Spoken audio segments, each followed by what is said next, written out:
Teman-teman, bantu emak untuk cari orang ini. Karena statement dia itu cerdas, keren, dan orang yang peduli dengan rakyat. Tolong perhatikan statement ini ya. Saya heran ada pemimpin yang bangga pinjam uang. Tapi kita bagaimana kita bisa menjalankan pembangunan ekonomi hanya dengan mengandalkan pinjam uang, gitu. Apalagi pinjam uang untuk bayar overhead. Gak ada Pak di perusahaan mana di dunia. Saya kira negara pun yang akan tenang kalau dia pinjam uang untuk bayar overhead. Tapi alasan pemerintah juga kan mengatakan bahwa nggak ada negara yang nggak berhutang. Benar. Tapi dia ada nilai lain yang bisa dia bisa kompensasi. Dia ada produksi. Ya, sekarang Anda lihat sekarang kita punya produksi kan menurun. Kita punya ekspor menurun. Karena infrastruktur itu memang penting. Tetapi kalau menurut saya infrastruktur harus mendukung produksi, bukan infrastruktur untuk infrastruktur. Orang ini keren banget, mantap, cerdas.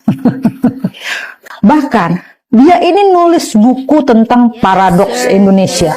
Intinya di buku ini jelas bahwa Indonesia itu kaya tapi rakyatnya miskin karena elit salah kelola, sementara negara terlalu tunduk sama kepentingan asing. Dan dia bilang utang itu akan melemahkan kedaulatan. Dan katanya negara seharusnya kuat dan hadir untuk melindungi rakyatnya. Bukan elit yang menikmati kemewahan, tapi nyuruh rakyatnya untuk hidup berhemat.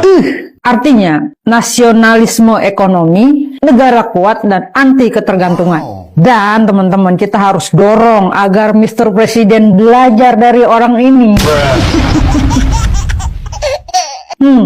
Masalahnya, namanya sama, mukanya mirip, tapi kok rasanya sekarang beda. Kalau orangnya sama, mengapa dulu dia memperingatkan tentang bahaya hutang? Kini, Prabowo ini memimpin di tengah hutang negara yang numpuk dan nambah hutang lagi. Dulu dia mengkritik elit yang hidup dari kebijakan negara. Mengapa kini kebijakan besar justru menambah kaum elit baru?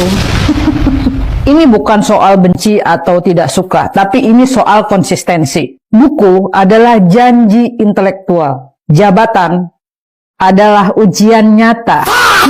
Dan emak bertanya, paradoks Indonesia ini masih diperjuangkan atau sedang dipraktekkan? Bagaimana, Mr. Presiden?